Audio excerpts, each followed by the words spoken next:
രണ്ട് മക്കബായർ 5-ാം അധ്യായം. ജാസന്റെ മരണം.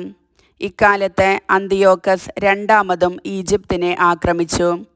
ജെറുസലേം നഗരത്തിനു മുകളിൽ 40 ദിവസം ദർശനമുണ്ടായി.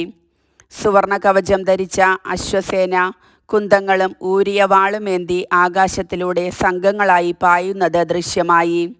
കുതിരപ്പട അണിനിരന്നു. ആക്രമണവും പ്രത്യാക്രമണവും എല്ലായിടത്തും.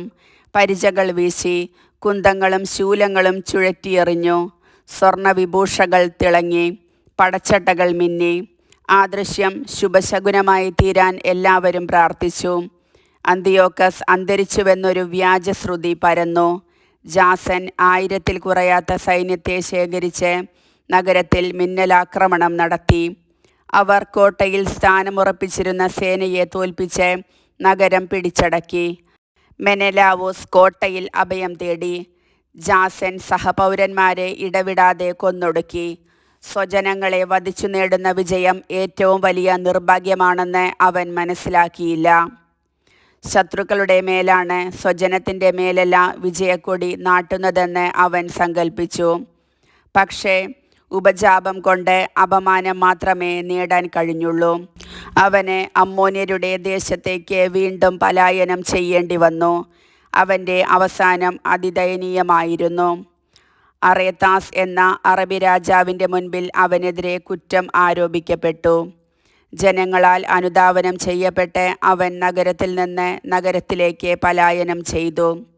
നിയമലംഘകനായ അവനെ സർവരും വെറുത്തു. സ്വരാജ്യത്തിൻ്റെയും സ്വസഹോദരരുടെയും ഘാതകനായ അവൻ്റെ നേരെ എല്ലാവർക്കും അറപ്പ് തോന്നി.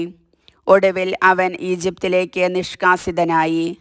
സ്പാർത്താക്കാരുമായുള്ള ചർച്ച നിമിത്തം അവിടെ അഭയം ലഭിക്കുമെന്ന് പ്രത്യാശിച്ച് അങ്ങോട്ട് അവൻ കപ്പൽ കയറി. വളരെ പേരെ നാടുകടത്തിയ അവൻ പ്രവാസിയായി തന്നെ മരിച്ചു. പല മൃതർക്കും സംസ്കാരം നിഷേധിച്ച അവൻ വിലപിക്കാനാരുമില്ലാതെ മരിച്ചു. സംസ്കാരമോ പിതാക്കന്മാരുടെ ശവകുടീരത്തിൽ ഇടമോ അവന് ലഭിച്ചില്ല. ദേവാലയം കൊള്ളയടിക്കപ്പെടുന്നു. സംഭവങ്ങൾ കേട്ട രാജാവ് യൂദയ കലാപത്തിലാണെന്നു ധരിച്ച് ജ്വലിക്കുന്ന കോപത്തോടെ ഈജിപ്തിൽ നിന്ന് വന്ന് മിന്നലാക്രമണം നടത്തി നഗരം പിടിച്ചടക്കി. വഴിയിൽ കാണുന്നവരെയും വീടുകളിൽ അഭയം തേടുന്നവരെയും നിർദ്ദയം വധിക്കാൻ അവൻ ഭടന്മാരോട് കൽപ്പന നൽകി. അങ്ങനെ യുവാക്കളും വൃദ്ധരും വധിക്കപ്പെട്ടു. ബാലകരും സ്ത്രീകളും കുട്ടികളും വാളിനിരയായി. കന്യകകളും ശിശുക്കളും കൊല്ലപ്പെട്ടു. 3 ദിവസം കൊണ്ട് 80,000 പേരെ അവൻ നാമാവശേഷരാക്കി. നേർക്കുനേരെയുള്ള പോരാട്ടത്തിൽ 40,000-ത്തെ കൊലപ്പെടുത്തി. അത്രയും പേരെ അടിമകളായി വിറ്റു. ഇതുകൊണ്ടും തൃപ്തി വരാത്ത അന്തിയോക്കസ് നിയമലംഘകനും രാജ്യദ്രോഹിയുമായ മെനെലാവൂസിൻ്റെ സഹായത്തോടെ ലോകത്തിലെ ഏറ്റവും പരിശുദ്ധമായ ദേവാലയത്തിൽ പ്രവേശിക്കാൻ ധൈര്യപ്പെട്ടു. അവൻ തൻ്റെ മലിനകരം കൊണ്ട് വിശുദ്ധ പാത്രങ്ങളെടുത്തു. വിശുദ്ധ സ്ഥലത്തിൻ്റെ മഹിമയും പൂജ്യതയും വർദ്ധിപ്പിക്കാൻ രാജാക്കന്മാർ അർപ്പിച്ചിരുന്ന സ്വഭീഷ്ട കാഴ്ചകൾ പങ്കില കരങ്ങളാൽ അവൻ തൂത്തുവാരി. നഗരവാസികളുടെ പാപനിമിത്തം കർത്താവ് അല്പനേരത്തേക്ക് കുപിതനായി സ്ഥലത്തെ അവഗണിച്ചതാണെന്ന് അഹങ്കാരത്തള്ളലാൽ അന്തിയോക്കസിനെ ഗ്രഹിക്കാനായില്ല. അവർ അനവധി പാപങ്ങളിൽ മുഴുകിയിരുന്നില്ലെങ്കിൽ അന്തിയോക്കസ് വന്നയുടനെ കർത്താവ് അവനെ പ്രഹരിച്ച് അവിവേകത്തിൽ നിന്ന് പിന്തിരിപ്പിക്കുമായിരുന്നു. അങ്ങനെയാണല്ലോ ഭണ്ഡാര പരിശോധനയ്ക്ക് സെലൂക്കസ് നിയോഗിച്ച ഹെലിയോദർസിന് സംഭവിച്ചത്.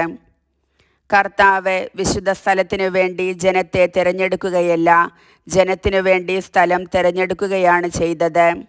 അതിനാൽ ജനത്തിൻ്റെ കഷ്ടതകളിലും ഐശ്വര്യത്തിലും ആ സ്ഥലവും പങ്കുചേർന്നു.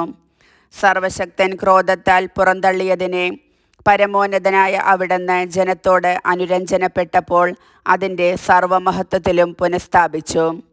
അഹങ്കാരോന്മത്തനായ അന്തിയോക്കസ് കരയിൽ നീന്താനും കടലിൽ ഓടാനും കഴിയുമെന്ന് കരുതി. ദേവാലയത്തിൽ നിന്ന് 1800 താലന്ത് കൈക്കലാക്കി അന്ത്യോക്യയിലേക്ക് തിടുക്കത്തിൽ പോയി. ജനങ്ങളെ പീഡിപ്പിക്കാൻ അവൻ ദേശാധിപതികളെ നിയോഗിച്ചു. ഫ്രീജിയാക്കാരനും സ്വഭാവത്തിൽ തന്നേക്കാൾ കിരാതനുമായ ഫിലിപ്പിനെ ജെറുസലേമിലും അന്ത്രോനിക്കൂസിനെ ഗെരിസിമിലും നിയോഗിച്ചു. അവർക്ക് പുറമെ മെനലാവൂസിനെയും നിയമിച്ചു. അവൻ മറ്റാരെയും കൂടുതലായി സഹപൗരന്മാരുടെ മേൽ സ്വേച്ഛാധികാരം പ്രയോഗിച്ചു. യഹൂദ പൗരന്മാരുടെ നേരെയുള്ള ദുഷ്ടത നിമിത്തം അന്തിയോക്കസ് പ്രായപൂർത്തിയായ പുരുഷന്മാരെ കൊല്ലാനും സ്ത്രീകളെയും ബാലകരെയും അടിമകളായി വിൽക്കാനും ആജ്ഞാപിച്ച് മിസ്യരുടെ നായകനായ അപ്പൊളോണിയൂസിനെ 20,000 സൈനികരുമായി അയച്ചു. ഇവൻ ജെറൂസലേമിലെത്തി വിശുദ്ധ സാബത്തു ദിവസം വരെ സഖ്യം നടിച്ച് കാത്തിരുന്നു. അന്ന് യഹൂദർ ജോലിയിൽ നിന്ന് വിരമിച്ചിരിക്കുന്നതു കണ്ട് അവൻ സൈനികരോട് ആയുധധാരികളായി അണിനിരന്ന് നീങ്ങാൻ ആജ്ഞാപിച്ചു. അവരെ കാണാൻ പുറത്തിറങ്ങിയവരെ വാളിനിരയാക്കിയതിനു ശേഷം സായുധ ഭടന്മാരോടുകൂടെ അവൻ നഗരത്തിലേക്ക് തള്ളിക്കയറി. വളരെ പേരെ വധിച്ചു. എന്നാൽ യൂദാസ് മക്കബേയൂസ് 9 സുഹൃത്തുക്കളുമായി കാട്ടിൽ അഭയം തേടി. മലിനരാകാതിരിക്കാൻ വേണ്ടി കാട്ടുസസ്യങ്ങൾ ഭക്ഷിച്ച് അവർ വന്യമൃഗങ്ങളെപ്പോലെ മലകളിൽ ജീവിച്ചു. കർത്താവിൻ്റെ വചനം.